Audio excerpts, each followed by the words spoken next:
किया है, जैसे उज्ज्वला योजना, सौभाग्य योजना, आयुष्मान योजना। तो सब जगह शौचालय बन गए हैं पूरे गांव में?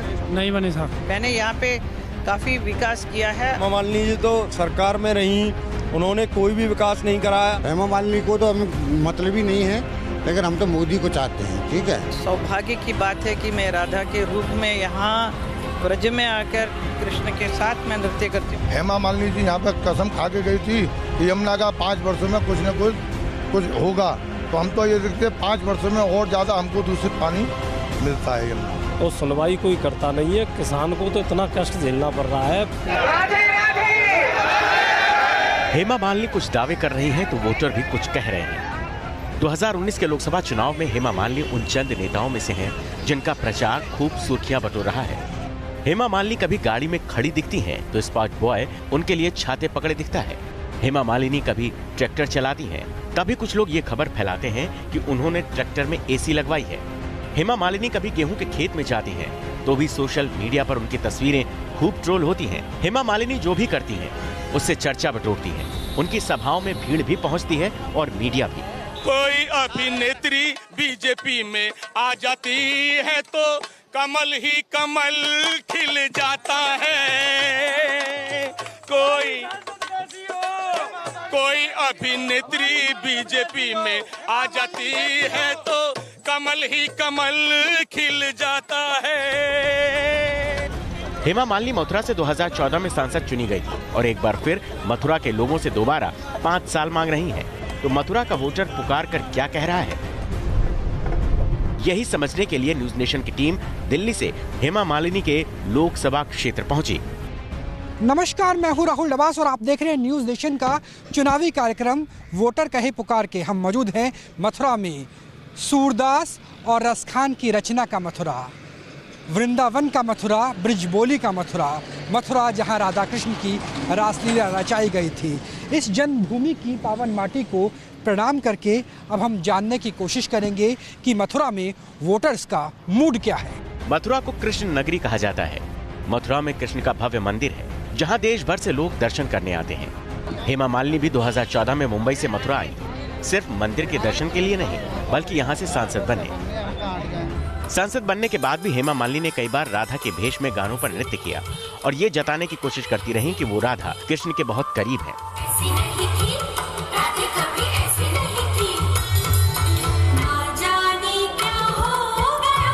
सौभाग्य की बात है कि मैं राधा के रूप में यहाँ ब्रज में आकर कृष्ण के साथ मैं नृत्य करती हूँ। तो जब मैं नृत्य का नाटिका होता है तो डेफिनेटली कृष्ण हमेशा मैं मेरे साथ पाती हूँ। मथुरा के लोगों के लिए हेमा मालिनी की कृष्ण भक्ति ही काफी नहीं है। जब 2014 में उन्होंने हेमा मालिनी को अपना सांसद चुना था तो उम्मीद ये थी कि उनकी समस्याओं को सुनने वाला सांसद उन्होंने चुना है। तो वोटर अब पुकार कर क्या कह रहा है, ये उन किसानों की जुबानी सुनिए जिनकी हमदर्द बनकर हेमा मालिनी ने कुछ दिन पहले गेहूं के खेत से ये तस्वीर खिंचवाई थी। आपसे जानना चाहेंगे, मथुरा में हम इस वक्त मौजूद हैं, किसानों के लिहाज से देखें तो कितनी बड़ी समस्या है और अब अपने अधिकार का, अपने मतदान का वक्त आ रहा है, तो क्या सोच रहा है किसान? ऐसा है, मथुरा जिले में गांव नगला लोका पड़ता है, मौजा पचावर है।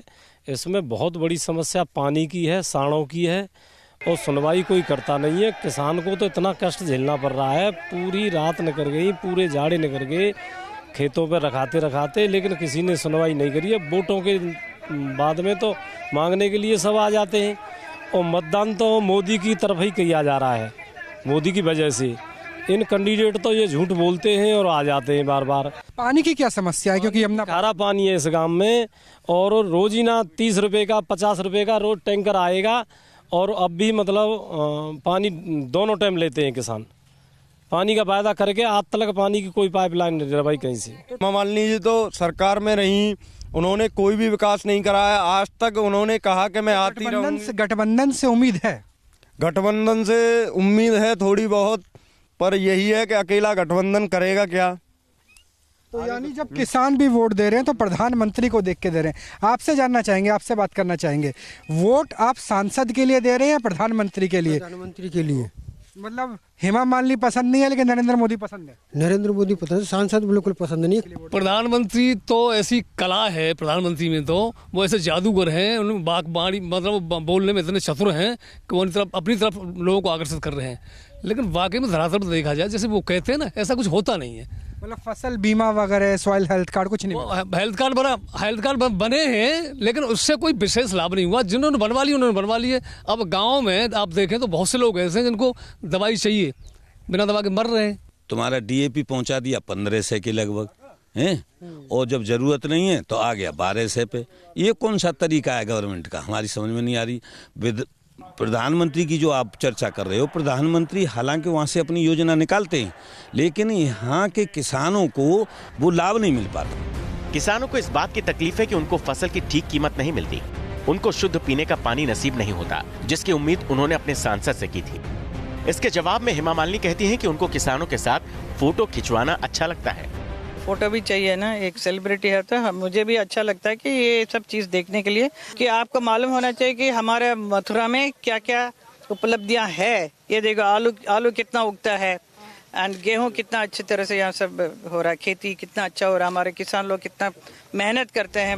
हेमा मालिनी कबूलती हैं कि उनको कृष्ण और राधा से बहुत लगाव है, इसलिए उन्होंने राधा के गाँव रावल को प्रधानमंत्री आदर्श ग्राम योजना के तहत गोद लिया।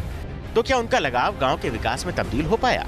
राधा रानी की जन्मस्थली रावल में इस वक्त मौजूद है। रावल इसलिए भी महत्वपूर्ण गांव है क्योंकि ये गांव हेमा मालिनी ने गोद लिया है, यानी यहाँ पर तमाम विकास के कायदे सरीके से पूरे किए गए होंगे। यहाँ एक हैंडपंप भी है। हैंडपंप इसलिए भी महत्वपूर्ण है क्योंकि लोकदल का चुनावी निशान हैंडपंप है और महागठबंधन के तहत ये सीट लोकदल के खाते में आई है। महत्वपूर्ण इसलिए भी है क्योंकि इस हैंडपंप का पानी पूरी तरीके से सूख चुका है। तो कहीं हैंडपंप के पानी की तरह हेमा मालिनी के लिए वोट की फसल या वोटरों को मिलने वाला उत्साह सूख तो नहीं गया। हेमा मालिनी का रावल गांव पानी के लिए तरसता है। हेमा मालिनी पीएम मोदी सरकार की योजनाओं का जिक्र करते अपने चुनाव प्रचार में आघाती नहीं है, लेकिन हकीकत यह है कि उनके गोद लिए गांव के वोटर ही ये कह रहे हैं कि उनको ज्यादा फायदा नहीं मिला। उज्ज्वला का गैस सिलेंडर मिला अम्मा? गैस पे रोटी हो या चूल्हे पर? चूल्हे पर। गैस नहीं पहुंची ना ला यहाँ। तो कह तो रहे हैं कि उज्ज्वला का सिलेंडर सबको मुफ्त दिया गया। ना, हमको ना मिला। नहीं मिला। चलो यहाँ कम से कम गैस का सिलेंडर नहीं मिल पाया है जो उज्ज्वला की बात है। हालांकि 2000 क्या हालात है यहाँ पे? शौचालय वगैरह के लिए पैसा मिला है?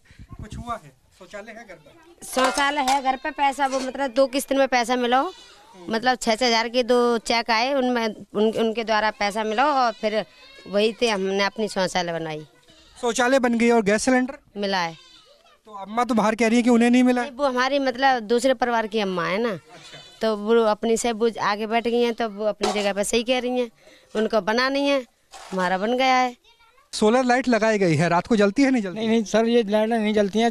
ये लगी थी, उसके बाद 3-4 महीने चली, उसके बाद खराब हो चुकी हैं ये, फिर नहीं ये जल रही है, उसके बाद नहीं जल। हेमा मालिनी से कहा नहीं अपने सांसद? कहा पर सांसद जी बोलते हैं कि ठीक करा देंगे पर अभी तक नहीं हो पाई है, ठीक नहीं हो पाई है। शर्मा जी से, उनके प्रतिनिधि शर्मा जी हैं, उनसे भी कहा था, उन्होंने भी कहा था कि हम करवा देंगे ठीक इनको, पर अभी तक नहीं हुई, पर ये ठीक नहीं हो पाई है। कितने साल से लाइट खराब है यहाँ पर? ये लाइट तो सर जब से खराब है, जब लगी थी 4-5 महीने जली थी।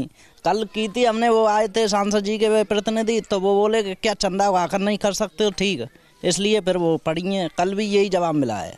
तो सब जगह शौचालय बन गए हैं पूरे गांव में? नहीं बने साहब, आधी जगह आपका ही नहीं बना? नहीं बना है। मेरा भैया तो विकलांग हो रहा है, एक पाँव ना जानते, बहू को ना बनो।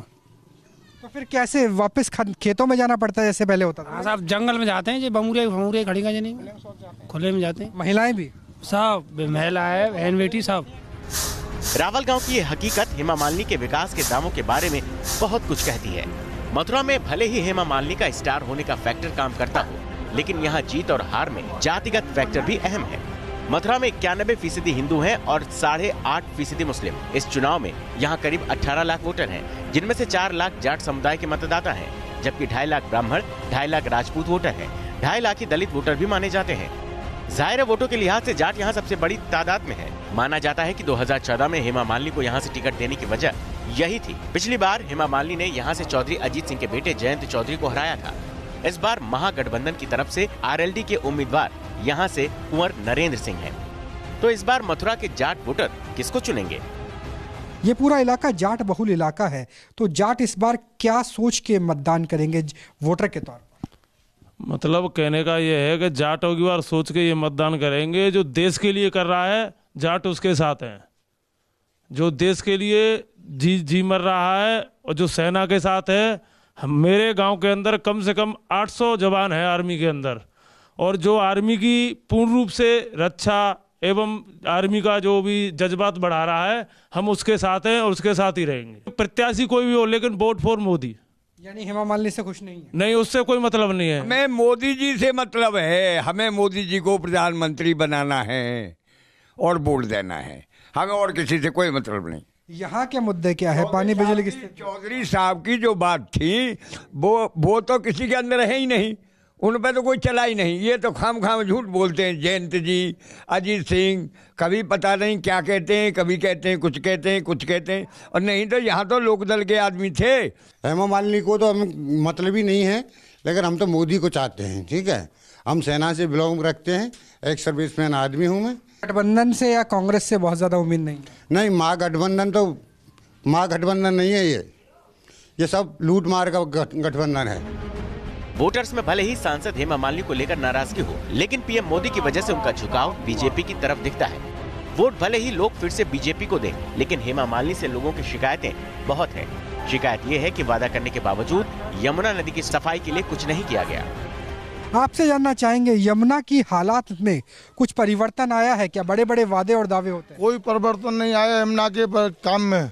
और यमुना में तो हमारे यहाँ पे पहले 8 नाले पहले से गिरते हैं और आज भी गिर रहे हैं। सुबह चालू होते हैं, 11-12 बजे तक नाले चलते हैं। सुबह मॉर्निंग 5 बजे चालू हो जाते हैं और 11 बजे तक नाले चलते हैं। वही टाइम हमारे द्वारकाधीश टेम्पल का है, यमुना जी की आरती का 5 बजे आरती होती है।